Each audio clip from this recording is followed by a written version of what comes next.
पूर्व गृह मंत्री अनिल देशमुख ने नागपुर में प्रेस कॉन्फ्रेंस के दौरान संतोष देशमुख की निर्मम हत्या पर गहरी चिंता जताई। उन्होंने कहा कि हत्या की जांच में सामने आए फोटो और वीडियो ये दर्शाते हैं कि ये हत्या काफी क्रूर तरीके से की गई थी। अनिल देशमुख ने आरोप लगाया कि गृह मंत्री को हत्या की क्रूरता और आरोपी के मोबाइल फोन में मिले वीडियो के बारे में पहले से जानकारी थी। कसं आहे की संतोष देशमुख याची किती क्रूरपणे हत्या केली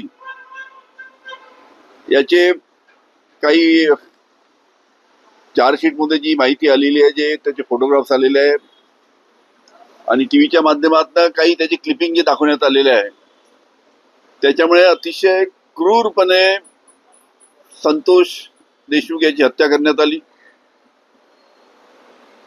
आणि जवळजवळ आता 3 महिने झालेत। कारण की हे जी ज्या पद्धतीने त्याची हत्या केली, सगळे त्यांचे जे आरोपी आहेत त्यांचे मोबाईल संपूर्ण जप्त केले आणि त्याच्यामध्ये जे जे व्हिडिओ होते ते गृह खात्याकडे किंवा गृहमंत्र्यांना 100% माहित असणार की कशा पद्धतीने त्याची हत्या केली। हे जरी आता प्रसार माध्यमांनी आता 2 दिवसापूर्वी दाखवलं असेल, पण गृह खात्याला 100% ते व्हिडिओ त्यांच्याकडे असणार, किती क्रूरपणे संतोष देशमुख यांची हत्या केली त्याच्यामध्ये त्या व्हिडिओमध्ये आहे। आणि 80-85 दिवसापूर्वी जेव्हा गृह खात्याला हे माहित होतं, तर त्या बाबतीत त्यांनी याच्या पूर्वीच का कारवाई केली नाही? हे जेव्हा संपूर्ण क्रूर ज्या पद्धतीने त्याला संतोष देशमुख याची हत्या करण्यात आली क्रूरपणे, आणि हे जेव्हा जनतेसमोर आलं आणि जनतेमध्ये ज्या पद्धतीचा आक्रोश त्या निमित्तानं निर्माण झाला, त्याच्या दबावाखाली धनंजय मुंडे यांच्यावर कारवाई करण्यात आली का? आता ही तर माहिती सरकारकडे पहिलेच होती, व्हिडिओ सर्व पहिलेच होते त्यांच्याकडे, 80 दिवसाच्या पूर्वी त्यांच्याकडे संपूर्ण व्हिडिओ होते। मग तेव्हा हे संपूर्ण माहित असताना तेव्हाच का कारवाई करण्यात आली नाही, हा महत्वाचा प्रश्न आहे।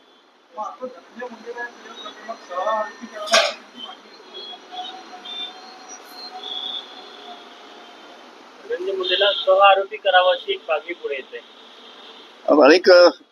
अनेक मागण्या त्या निमित्तानं पुढे येत आहे, पण अतिशय क्रूरपणे हत्या झाली आणि ज्या पद्धतीनं नैतिकतेचं अधिपतन झालं, म्हणजे अशा गोष्टीला महाराष्ट्र कधी माफ करणार नाही। अशा पद्धतीनं आता आम्ही सुद्धा अनेक वर्षाहून राजकारणात आहे,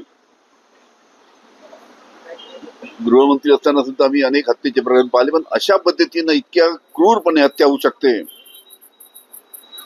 हे महाराष्ट्रासाठी अतिशय दुर्भाग्याची गोष्ट आहे।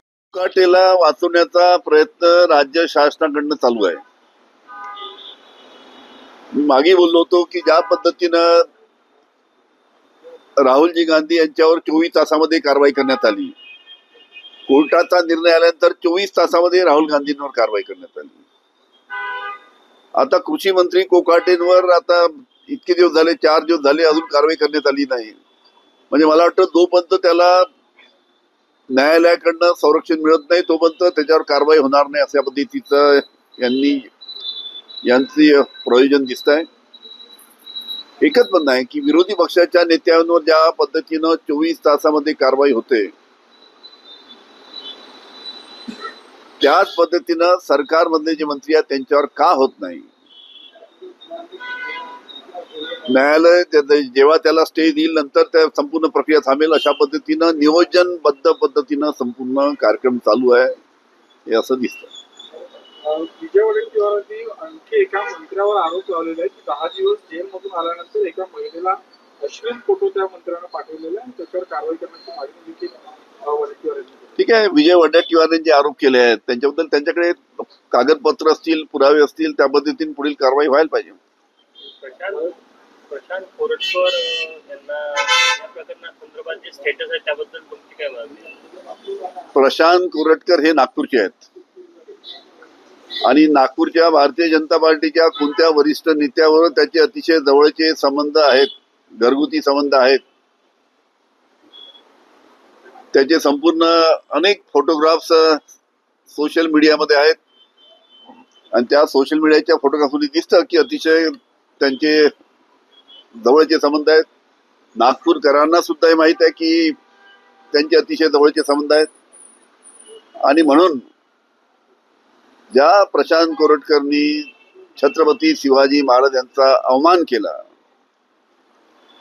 अशाला जर प्रशांत कोरटकर आपल्या जवळ जाऊन वाचवण्याचा जर प्रयत्न करण्यात येत असेल